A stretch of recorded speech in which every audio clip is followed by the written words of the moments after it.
Imagine what's possible when learning doesn't get in the way of life. At Capella University, our game-changing FlexPath learning format lets you set your own deadlines so you can learn at a time and pace that works for you. It's an education you can tailor to your schedule. That means you don't have to put your life on hold to pursue your professional goals. Instead, enjoy learning your way and earn your degree without missing a beat. A different future is closer than you think with Capella University. Learn more at capella.edu.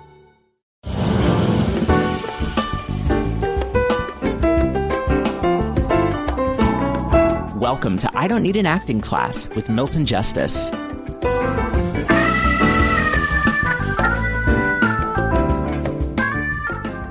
I was working with Rashad yesterday, and here's something that happened on the piece that we're working on. I realized it, and it has to do with ideas. And we haven't talked about ideas in a while, and I thought it was a good thing to bring up.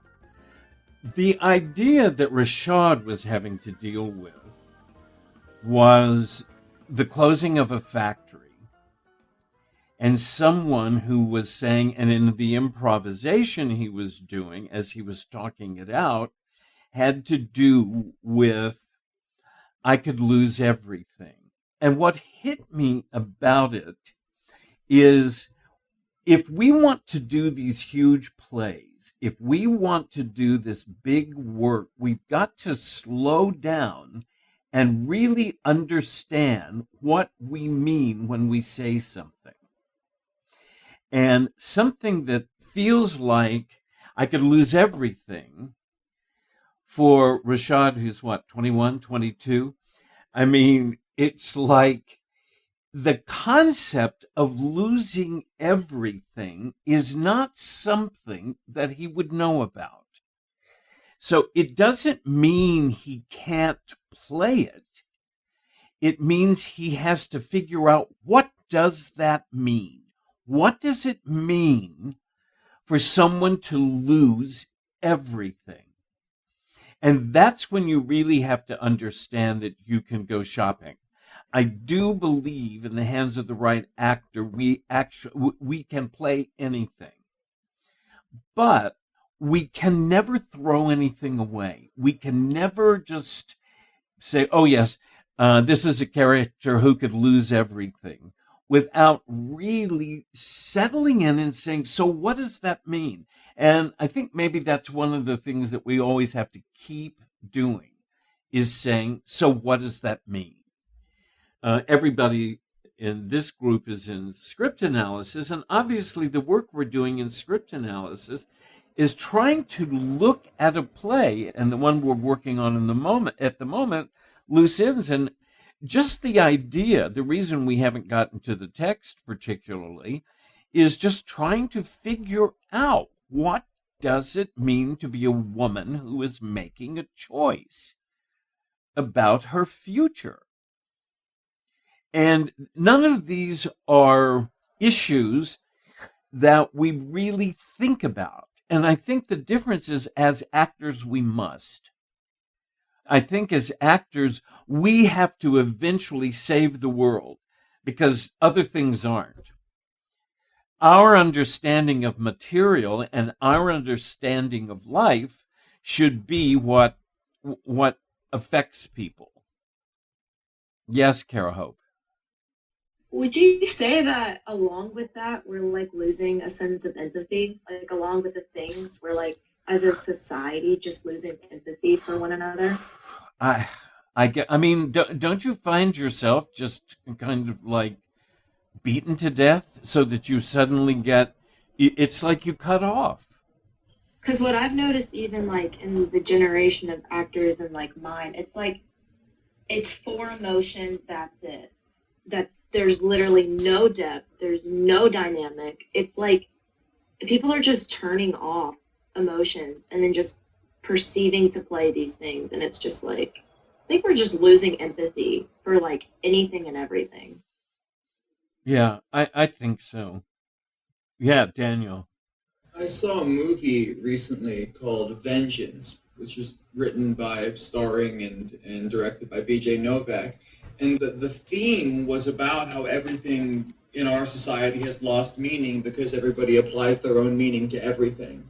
And so you think that you've reached this moment of truth that's going to happen, and then it's undermined by the idea that, well, you'll say this is the truth and this is what happened, but then somebody's going to have a take on that, and then someone will have a take on that, and someone will have an interpretation of that. And I do think it's our ability to say something and believe it is undermined by second guessing, because something might seem to mean something, and then we live in this culture of saying, well, actually, what that means is this. And well, it doesn't mean that quite, because what you're meaning is not grounded in the reality that I live in. And because we don't have any kind of shared form of truth, it's led to like a degradation of things meaning things. And I think that's reflected in theater. Yeah, I and certainly in acting. Yeah. Certainly in acting. I think I'd add to that, and this is way too controversial, but I think one of the reasons acting has gotten so boring is because the music is so boring. I mean, lyrics are boring, melodies are boring. People are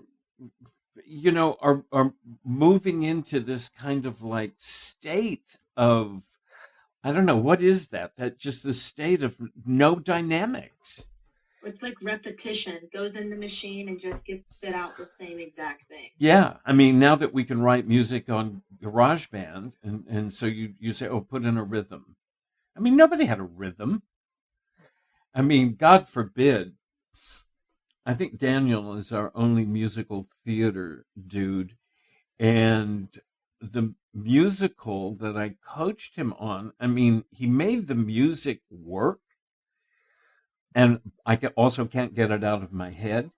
But it was like, this is not great music. This is, the song I can't get out of my head. By the way, have we done this? That song sounds like Promises, Promises, I'm all through with Promises. It's like an old Burt Bacharach song. It's like nothing sounds new.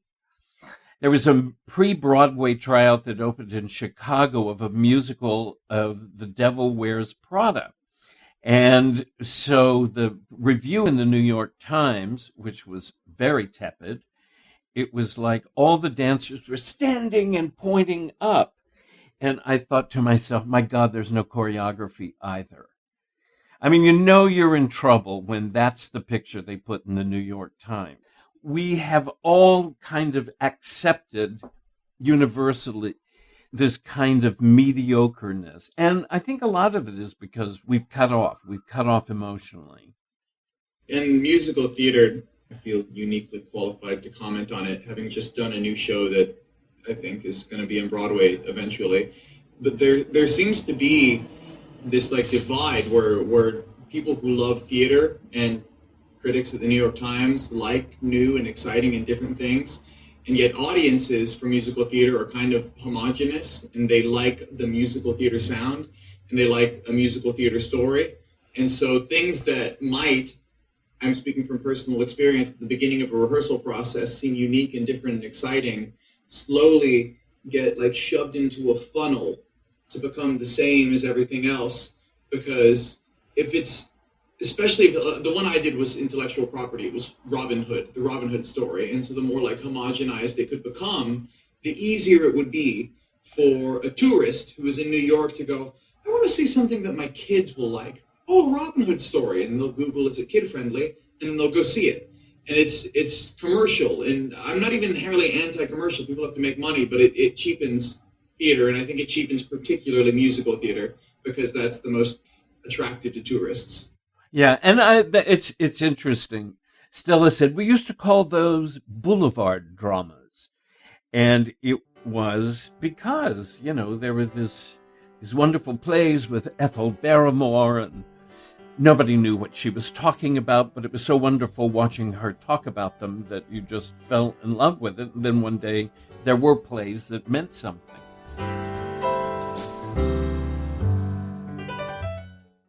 Oh, it's such a clutch off-season pickup, Dave. I was worried we'd bring back the same team. I meant those blackout motorized shades. Blinds.com made it crazy affordable to replace our old blinds. Hard to install? No, it's easy. I installed these and then got some for my mom. She talked to a design consultant for free and scheduled a professional measure and install. Hall of Fame son. They're the #1 online retailer of custom window coverings in the world. Blinds.com is the GOAT. Shop Blinds.com right now and get up to 40% off select styles, plus a free professional measure. Rules and restrictions may apply. I don't know. I just think we have a huge journey ahead of us, but I also think we need to be able to lift material, to make it something. And the way that we make it something is that we understand an idea and we understand what that idea is and that it's a big idea. I think we've forgotten what ideas are.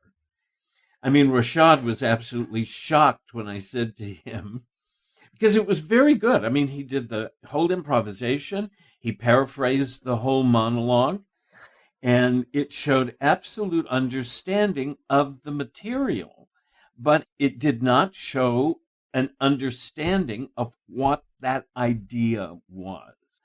At any rate, somewhere in the back of our mind, it will be very good for us to periodically say, so what is this about?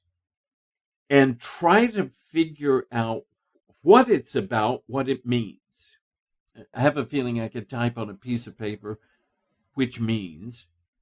I mean, it's almost like I can keep saying to myself, which means what? Because we forget that. If I ask you what the plot is and you say, I'm terribly in love with this girl, and if you don't say which means, and that's what we do. That's the reason I call it a grocery list. We recite a plot as if the plot means nothing. And so as a result, two things happen. One, it doesn't have any size. It doesn't have any meaning. And the other thing is that we lose the opportunity for kick-ass choices. I mean, if you really say Bobby's in love with Loretta, and that's in the breakdown, and you just take a minute to say, what is that like? What does somebody go through to fall in love? We say we fall in love so easily these days. It's like everybody loves somebody. So, I mean, we've lost love. That's one of the Tamara. We don't know what that means anymore. We keep losing these concepts that are so important. Yes, Brady. So when you say that, here's the part for us actors that we have to matriculate is they're doing Denzel Washington doing Hamlet. They're doing Andrew Garfield doing Death of a Salesman. They're calling you to get a YouTube kid to teach him how to act because they want a updated version of these old stories. So part of what sometimes they're asking of us is no. Do not Hamlet in the Park. No. Do not make the mistake of not understanding the difference between movie stars and actors. Being a movie star is an accident of civilization. There are actors who become stars, but there are no stars that become actors. So in other words, I always think to myself, so if you want to be a star, I'm the wrong person to study with. I have many, many actors who have become stars, but that's not why they studied with me, for sure. So it's like, to me, that's, yes. No, I mean, to me, that's the joy of it. To me, the joy of it is going into an audition, or I'm not, but you are going into an audition and fucking them up. They have in mind what they're looking for, but you go in and show them what they're looking for.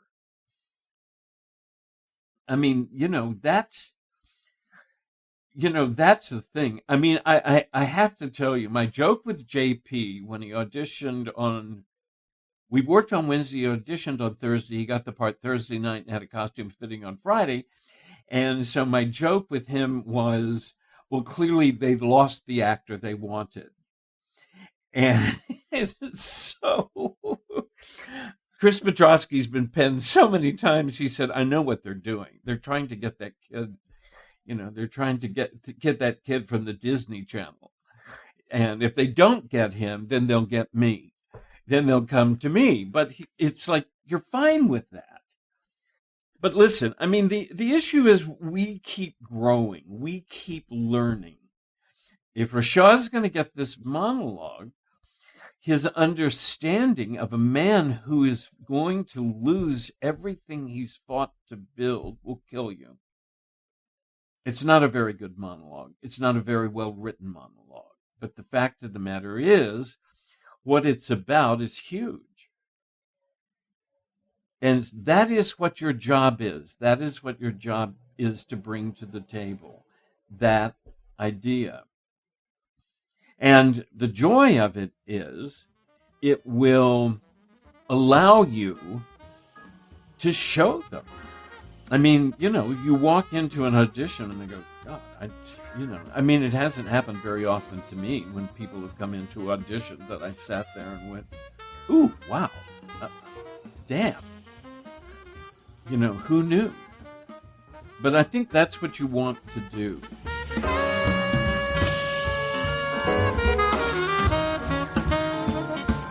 I Don't Need an Acting Class is hosted and created by Milton Justice. Senior producer is me, Walker Vreeland. Director of online media is Evan Sollers. And music is by Jeffrey Keyser. The opening piece tomorrow is from his latest album, Playdate, featuring Shedrick Mitchell on organ, Ron Blake on sax, Richie Goods on bass, Ayushi Karnik and Nir Felder on guitar, and Kendrick Scott and Manyungo Jackson on drums. And what you're hearing now is M's Bedtime Blues from the same album. You can find out more about Jeffrey Keyser on his website, jeffreykeyser.com. That's Jeffrey with a G-E-O. Please subscribe, rate, and review the podcast. It really helps us reach more people, makes a huge difference. You can also follow us on Instagram at I Don't Need an Acting Class. And please continue to send your acting questions, comments, reflections to Milton at questionsformilton@gmail.com. Again, that's questionsformilton@gmail.com. Thank you so much for listening, and we'll see you back here next week.